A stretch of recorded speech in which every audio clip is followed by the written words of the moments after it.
حضرت علی رضی اللہ تعالیٰ عنہ نے فرمایا، اور کبھی غم نہ کرنا کہ دنیا آپ کے ساتھ نہیں، بلکہ خوش ہونا کہ دنیا کا مالک آپ کے ساتھ ہے۔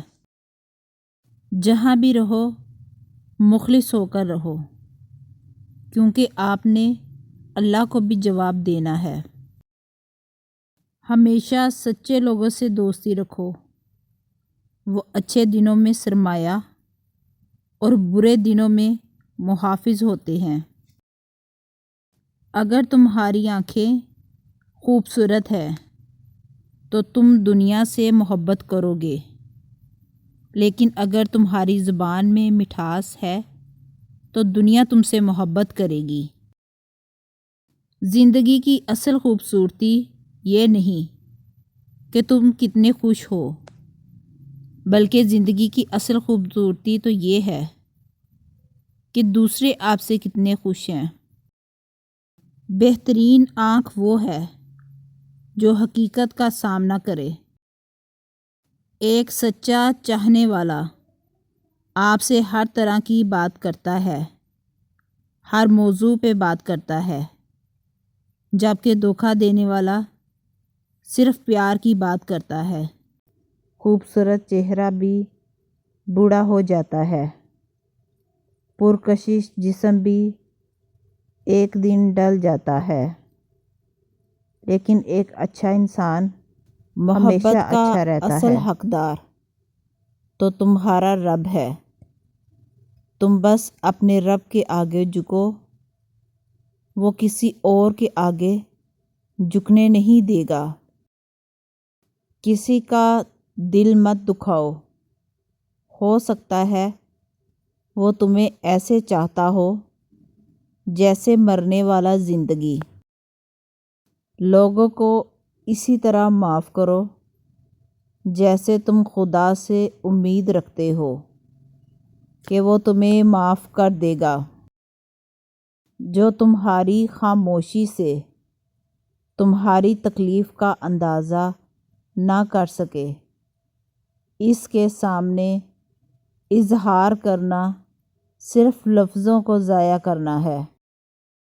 اللہ تعالیٰ سے دعا مانگو تو دعا کی قبولیت پر یقین رکھو، کیونکہ اللہ تعالیٰ کسی غافل، لاپرواہ اور مایوس کی دعا قبول نہیں کرتا۔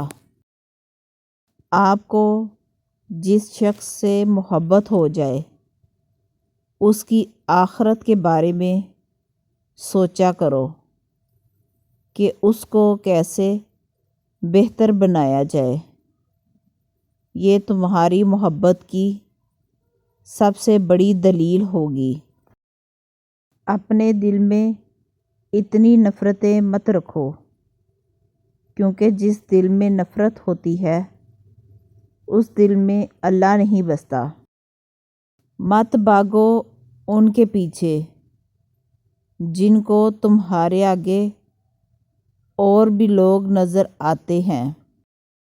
جب حق پر رہتے ہوئے تمہاری مخالفت حد سے بڑھنے لگے تو سمجھ لو اللہ تمہیں کوئی مقام دینے والا ہے۔ اس دنیا میں تمہیں صرف جانچا جا رہا ہے، لیکن پیدا تمہیں کسی اور جگہ کے لیے کیا گیا ہے۔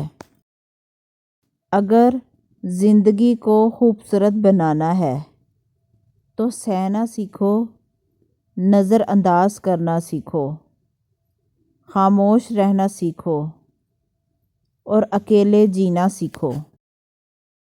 غرور اور غفلت کا نشہ شراب سے بھی زیادہ جو اس نشے میں مبتلا ہو جاتا ہے وہ جلدی ہوش میں نہیں آتا۔ صبح کا آغاز صدقے سے کیا کرو، کیونکہ مصیبت صدقے کے آگے قدم نہیں بڑھاتی۔ اللہ تعالیٰ صدقے کی وجہ سے 70 بیماریوں کو دور فرماتا ہے۔